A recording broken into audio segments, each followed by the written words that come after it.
Look at this one. The great offensive sends us their secretaries to fight.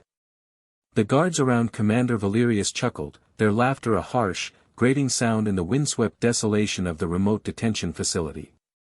The woman standing before them, identified only as Warrant Officer Anya Petrova, did not flinch. Her face, smudged with dirt and fatigue, remained a mask of disciplined neutrality. She stood with a stillness that was unnerving, her posture perfect despite the clear signs of exhaustion. Her eyes, a pale, washed-out blue, gave away nothing, scanning the perimeter fence, the guard towers, the cloud-choked sky with a detached, analytical calm. Valerius saw a frail, defeated woman, a piece of administrative personnel swept up in the chaos of war. He saw what he wanted to see, a symbol of his enemy's weakness, a trophy to be paraded. But his assumptions were a flimsy shield against a reality he couldn't comprehend. He missed the subtle cues, the small tells that would have warned a wiser man. He didn't see the way her fingers, resting at her sides, tapped a silent, rhythmic beat against her thigh, a pre-flight checklist performed from muscle memory.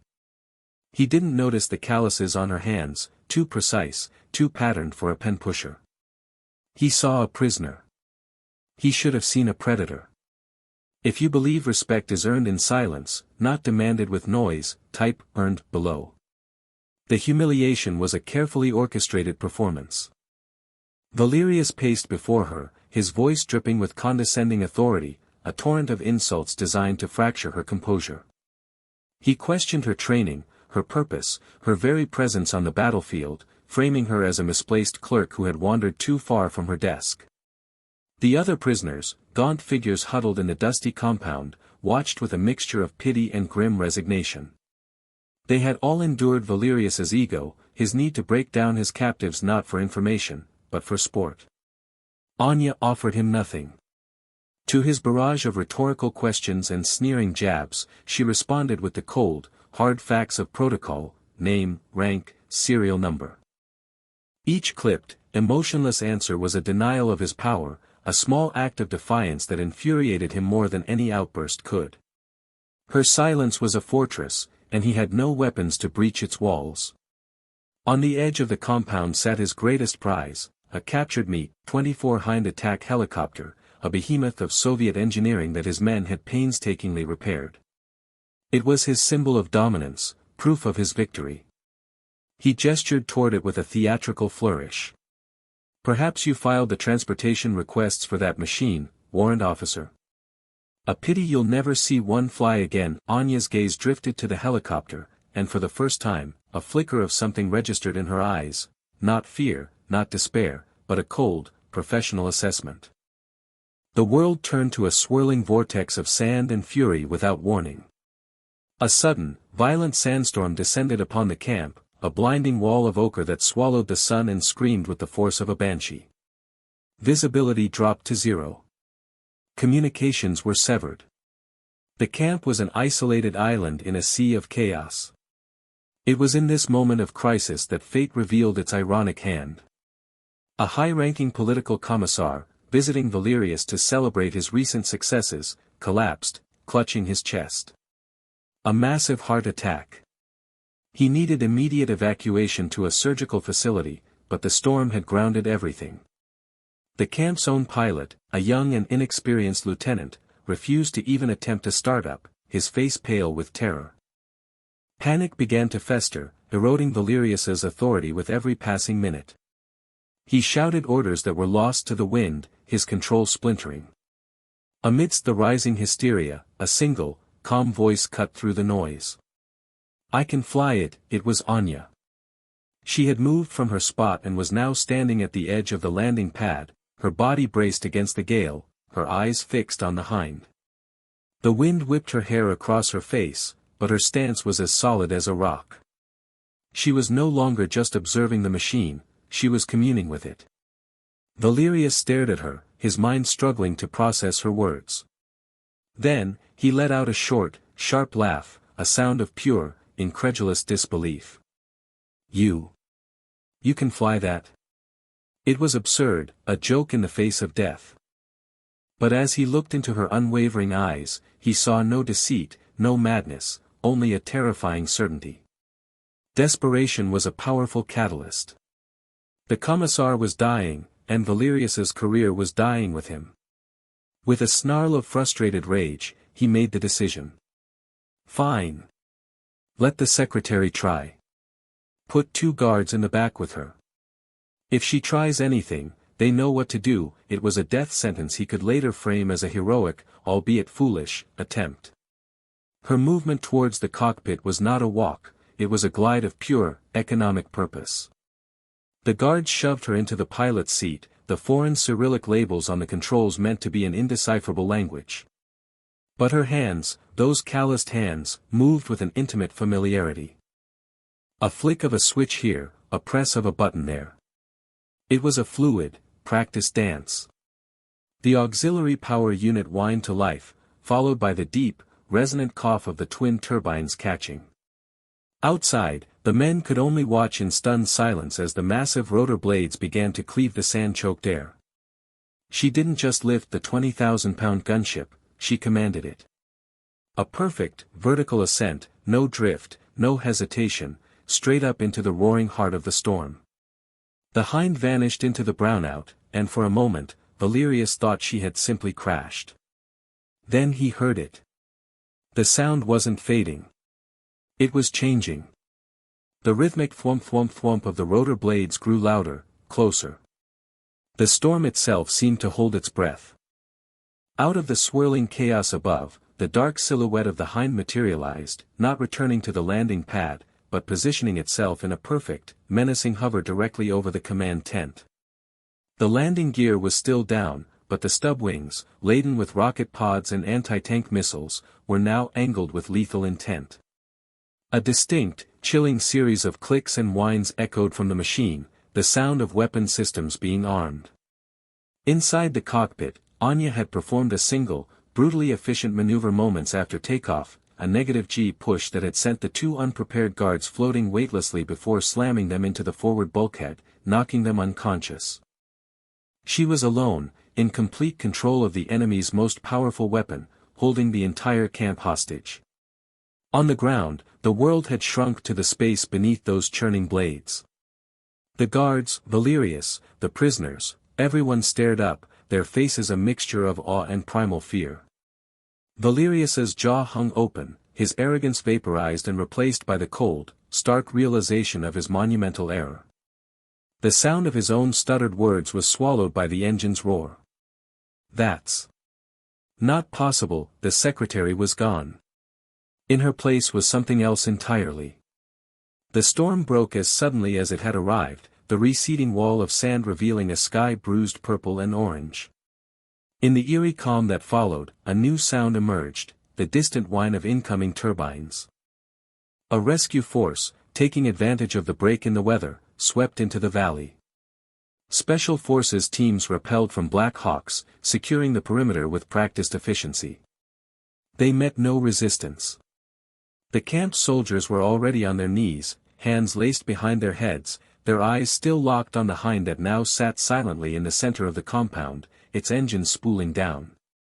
As the ramp of a Chinook lowered, a tall, imposing figure with a general's star on his collar strode out. General Thorne. He took in the surreal scene, the surrendering guards, the liberated prisoners, and the lone woman in a tattered uniform climbing down from the cockpit of an enemy gunship. Thorne stopped. He didn't see a prisoner. He saw a stance he recognized, a posture of quiet command he had witnessed on a dozen classified battlefields. He walked directly toward her, ignoring a young captain trying to hand him a situation report. He bypassed the captured Commander Valerius as if he were a piece of debris. The general walked until he was 5 feet from Anya, his face etched with a profound respect that bordered on reverence. Then, in full view of his men and her former captors, General Thorne snapped to attention and rendered the sharpest, most heartfelt salute of his 40-year career. Thorne held the salute for a long moment, a silent testament to a truth only he seemed to understand. Turning to his aide, his voice was low but carried the weight of absolute authority. Pull up her file. The real one. Authorization code Omega 9, the aide's fingers flew across a ruggedized tablet. The screen glowed, and the color drained from his face. He began to read aloud, his voice trembling slightly. Call sign, Wraith. Unit, 160th Special Operations Aviation Regiment, Night Stalkers. Flight hours, 5,300. Combat hours, classified.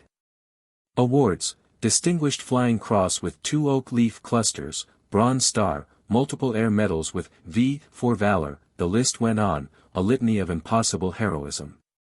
The aide swallowed hard and read the final line. Primary specialization, exfiltration of compromised assets from denied areas under zero visibility conditions. Secondary designation. The ghost of the grid. Thorn finally lowered his hand and turned his gaze to the now cuffed Valerius, who was listening with a look of dawning horror. The general's voice was cold steel. You didn't capture a clerk, Commander. You captured the pilot they send when God himself has given up.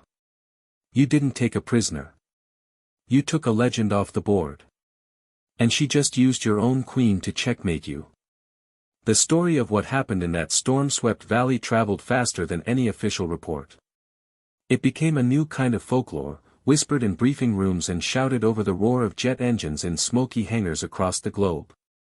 It was the story of Wraith's Hind. Pilots created a new term in the simulator, the Valerius ascent, to describe an impossibly perfect vertical takeoff in zero visibility conditions, a maneuver no one but her had ever successfully executed in the real world. The captured Hind itself, repainted in friendly colors, was given a permanent home in the lobby of the Special Operations Aviation Training Center. A small brass plaque was affixed to its fuselage. It didn't list its technical specifications.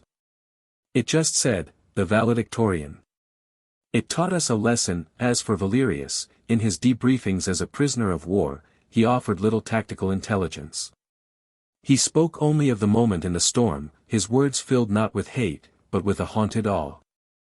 He described the shift in her eyes, the moment the quiet prisoner became the absolute master of the machine.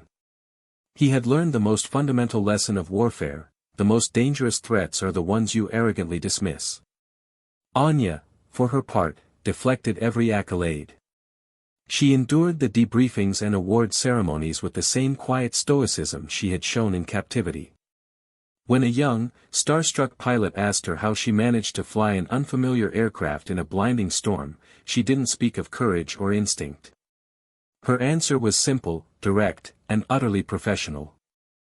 I read the Emergency Procedures Manual for the Me-24 series 2 years ago out of professional curiosity. The aircraft performed within its designated flight envelope. For her, it wasn't a moment of cinematic heroism. It was a complex problem that demanded a precise, technical solution, and she had provided it. She refused a desk job, a promotion to a command position, and instead returned to her cockpit. Her legend grew not because she told her story, but because she didn't. She began mentoring new pilots, not with war stories, but with relentless drills on the fundamentals. She taught them that mastery wasn't found in boasting, but in 1,000 hours of silent, disciplined practice. She taught them that confidence is quiet, insecurity is loud. Years later, a new class of aviation candidates stood before the legendary Hind helicopter in the training center's main hall. Their instructor, a sharp, young officer, stood beside it, letting the silence stretch as the recruits gazed at the formidable machine. She didn't recount the battle in which it was captured. Instead, she told them the story of Anya. She told them about the arrogant commander, the raging storm, and the quiet warrant officer who saved the day not with a weapon, but with her competence. Look at this machine, the instructor said, her voice resonating in the cavernous space. It is a symbol. It is proof that skill is quiet. It is proof that preparedness speaks for itself. Your reputation will not be built on the volume of your voice, but on the precision of your actions when everything is on the line. Anya's legacy was not the single, incredible act of hijacking an enemy helicopter. It was the enduring standard of quiet professionalism she had woven into the very fabric of the institution. Her actions had become a foundational lesson, a reminder that the calmest heart in the storm is the one that is truly in command. True strength is not the power to shout.